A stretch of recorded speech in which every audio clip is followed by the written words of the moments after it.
Dans le système où on est actuellement, on peut le voir avec les élections municipales actuellement, c'est la visibilité dans les médias qui importe. L'important, c'est d'être à la première page du Journal de Québec pour être élu. L'important, c'est que les médias décident de ne pas t'acheter une pleure de banane pour violence conjugale il y a 20 ans pour être élu. L'important, c'est qu'il y ait une certaine objectivité dans le débat et surtout que le débat ne soit pas contrôlé par une poignée de gens.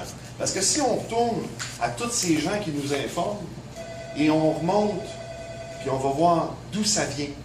Et si on va voir tous les gens qui vont aider les partis politiques, puis on remonte à voir d'où ça vient, on ne tombe pas à 7 millions de Québécois. On tombe au plus à une centaine de personnes. Ben, c'est pas beaucoup. C'est vraiment pas beaucoup. Et puis donc, le Parti des sans-partis, ça c'est notre grand plan.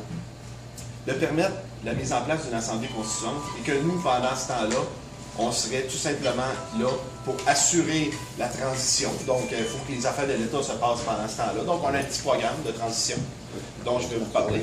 Et puis, nous, notre but principal, c'est de mettre en place et de protéger des intérêts extérieurs une Assemblée constituante représentée par le peuple et non contrôlée par des intérêts politiques ou financiers. Donc, notre co-programme est assez simple. Ça passe d'idées assez neutres, mais qui vise à permettre et faciliter un monde démocratique. Dans un monde démocratique, pour que les gens s'impliquent, il faut qu'ils savent que ça sert à quelque chose. La grande majorité des gens ne s'impliquent pas en démocratie actuellement parce que, quand même, il n'y a pas personne qui va m'écouter. Donc à ce moment-là, c'est facile de dire, regarde, je vais mettre mon énergie ailleurs, là, je vais m'occuper de ma famille, de mon emploi, etc. C'est normal. Là, au moins, j'ai un contrôle là-dessus. Je n'ai pas de contrôle sur la politique. Je crois quand même que je suis en démocratie, mais je ne sais pas pourquoi je n'ai pas de contrôle. Donc à ce moment-là, c'est cette partie-là qu'il faut changer. Donc il faut favoriser plus d'éducation. Une meilleure connaissance de l'histoire politique, de l'histoire de la démocratie, de l'histoire récente du Québec. Savoir comment fonctionnent nos institutions. Combien de gens qui sortent de secondaire 5 ou même d'un cours au collégial savent comment fonctionne un système judiciaire, comment fonctionne un système politique, comment fonctionne le système financier, la création monétaire. J'en parlais avec Mme l'unité nationale tout à l'heure.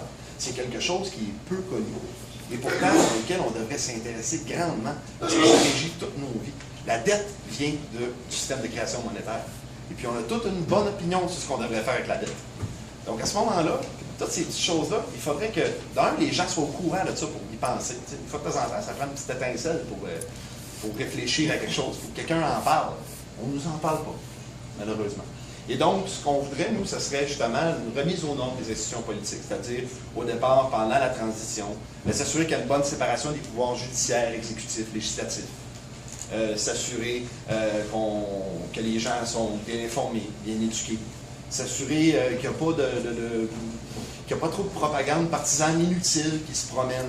On a beaucoup de campagnes actuellement qui sont sur les idées politiques, qui sont presque haineuses envers certaines idées, certaines choses. On a des problèmes actuellement pour la charte. Entre autres, ce qu'on voit apparaître, c'est l'islamophobie. Je lisais le journal hier, puis une couple de chroniqueurs qui allaient pas mal fort sur l'islam. Et pourtant, qu'est-ce qu'on connaît tant à ce sujet-là, l'islam?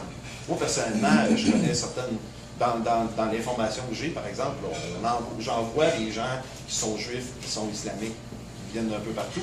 Ces gens-là, quand ils m'expliquent leur religion, c'est pas pareil comme quand je lis le journal et que les chroniqueurs m'expliquent c'est quoi cette religion.